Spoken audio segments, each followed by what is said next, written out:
Disney fans, this is Morgan Strong-Comnick yet again. Thank you for watching the first video in our second annual March Disney event. Again, this time it is couples reshuffled. Taking our favorite Disney couples, forcing them to split up, have random number generators, and pair them up with new people. In match one, we had for team #MPP Morgan, we had the lovely Nala from The Lion King and John Smith from Pocahontas. And, I mean, everybody has to have that outdoorsy, adventurous couple, so I know everybody, voted for me, or if you didn't, that's okay, but hopefully the round went well. I look forward to the votes. And now we have our second matchup contenders. Make sure, again, you have 2 days, today and tomorrow, to vote for which one in this match, as we call it, instead of rounds. Match 2, which you think is the best new Disney couple. I have to admit, Dan did something kind of sly, or let's say the numbers did something kind of sly in his favor. So again, if you watched the introduction video, if not, okay, spoiler alert, we did number generators, and Dan ended up with the pairing for this match, Ariel and Eric. And if you're any basic Disney fan, you know Ariel and Eric are from Little Mermaid, and they're already together. It was random, we were laughing hysterically, we were stunned, and we decided to let it be. So I'm up against a real Under the Sea fairy tale couple with my newly generated Disney matchup. So take that into consideration, because I had to work really hard for my research, whereas Dan just had to watch the movie. I mean, and hard work. Come on, guys, hard work pays off. So anyway, let's get on to match 2. If I can count, uno, dos. Match 2 for my team, for Team Morgan. We have this lovely Southern Belle. We have Miss Tiana from the wonderful film, the 2010 Princess and the Frog. And my guy from 1992, amazing movie, Aladdin or Prince Ali from Aladdin. So we have Tiana and Aladdin for this match, and again, I'm going to do little tidbits like last time, information as well, but more just like why this couple would be good together and why they would beat Eric and Ariel. Alright, here we go. Diving in here. We start with Tiana. Tiana's name means highest beauty, which that's very clear how that came about. She is very lovely. Society has trouble accepting her and her dreams, making Tiana a sort of outcast. Tiana has to work very hard because of her, not to be offensive, but with the time period, because of the standards of her race and also just, her, her money status. So she had to work very hard in the 1920s trying to get a restaurant, and that was very difficult, and people thought that was silly that she was doing that. And she's also a woman. So lots of things going against her, but it didn't stop her from achieving her father's dream. And she kind of excludes certain joys, somebody her age, and she's 19. At least that's what I've been told is the confirmation. But she's definitely a little bit older. Going dancing with the girls or doing fun things. Even her mother realizes she's working too hard. She doesn't see it like that. She sees it as just, doing what she has to do for her dream. But I know she feels kind of lonely, like an outsider at times. She just doesn't let it show, or doesn't have the time to. So that's something about Tiana. She's very kind to animals and wonderful to her friend. And of course, as a frog, obviously she can talk to animals when she has her transformation. But even before that, she was really nice to Charlotte's dog, and giving the dog a treat, a pastry, which my veterinary friend Tabby would be very disappointed in that. You don't give dogs sweets. I know that. But it was a sweet gesture, and she's really good friends with Charlotte, and Charlotte, okay, total side note, I love Charlotte. She's so hyper and just girly, and I just adore Taya. Oh, Taya!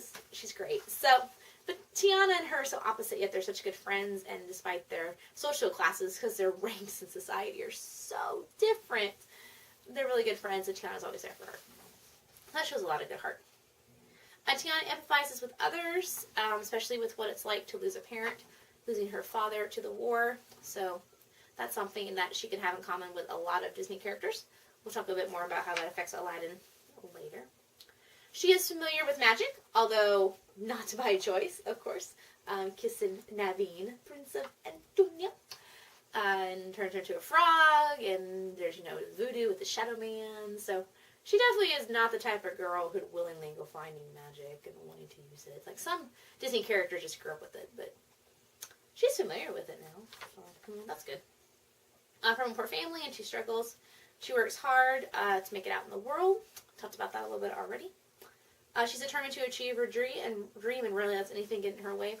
I think of the song, I believe it's When We're Human, when they're down in the bayou, and Naveen and Lewis are just kind of singing and being silly. There's all these obstacles, and she's kind of freaked out, of course, being a frog, but she grabs some kind of water plant, I guess some kind of weed, and she just starts kind of, maneuvering around the stuff with ease after the first 2 tries, and she's still singing, and she's smiling, and like that, she won't let that get in her way. She won't let being a frog get in her way, even though she's still panicky. She's not ready for magic. She accepts that she has to find a way. Same thing with her dream. So, Tiana is a very determined go-getter. And that's what I have for Tiana.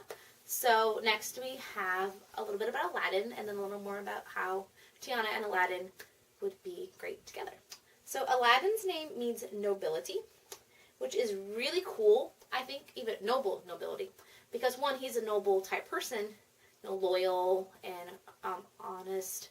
Well, not really honest, but a good heart. And he's kind of like this hero, especially in the animated series. He ends up being just this Aladdin. Everybody calls him. He's still a street rat.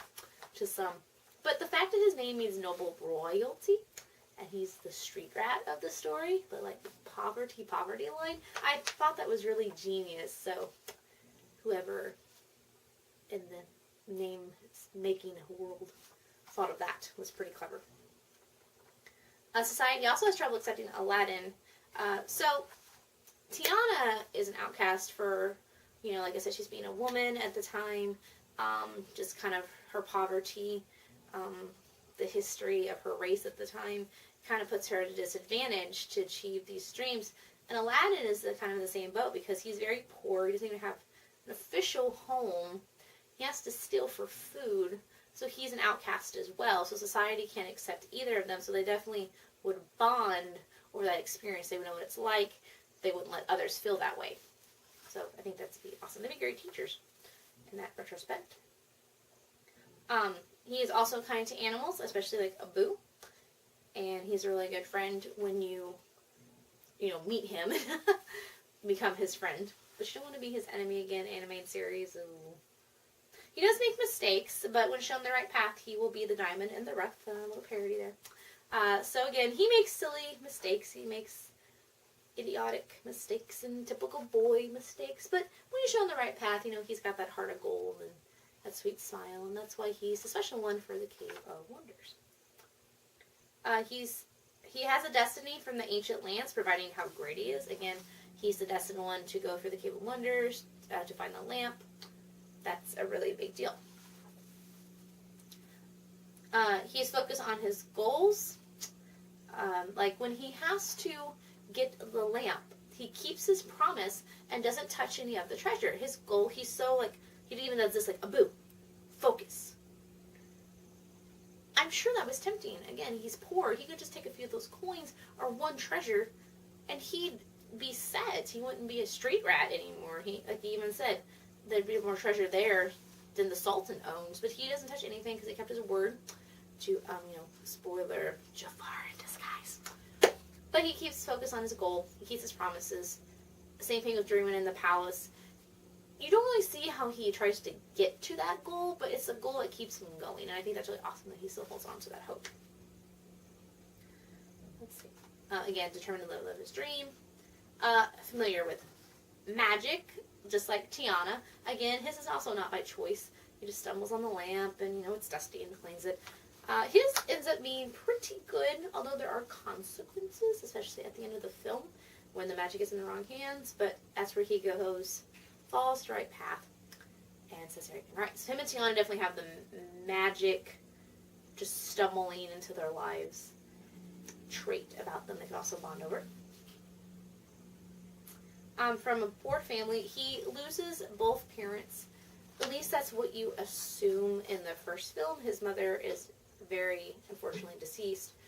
Father's a little different story. Aladdin 3 tells that story. I'm not going to spoil that. But again, he's lost at least one parent. So him and Tiana can also bond about losing a parent that they love very much.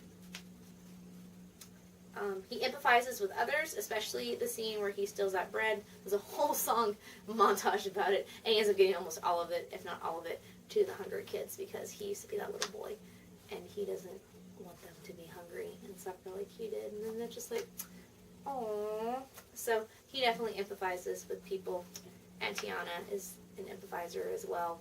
So this couple's got a lot going for them. They're definitely like the heart-to-heart empathizer couple, hidden heroes, because I know Tiana saves the day at the end with Dr. Facilier. Oh, sorry, spoiler. So they are, I'm going to call them like the guidance couple. They're the couple you go to for guidance. They heal other people with their wisdom, their experiences. They're not afraid to talk about that.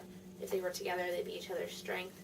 Again, like losing a parent, struggles of society, stepping up and being a hero. Counselors are definitely like that. So this would be, I think, the counseling couple, is what I would call them. More about Aladdin, and a little bit about Tiana as well.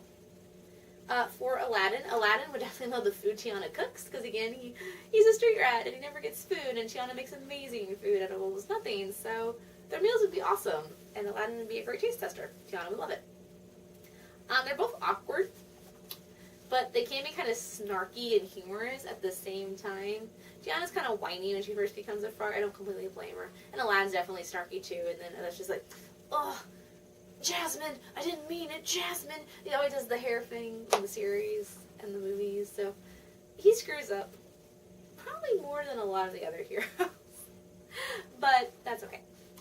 So they definitely have that kind of snarky, random humor, which I appreciate. Both have hyper friends that they just kind of go with the flow with. Again, Tiana has Charlotte. So in Charlotte, they're just like, I gotta get a prince, and she's just all over the place, and I never get what I want. Just crazy. And Tiana's just so calm, like, Lottie, just calm down. And then Aladdin has Genie, and Genie's crazy and just all over the place and cuckoo, just like the beloved Robin Williams. Bless your soul, good sir, love you, think about you often.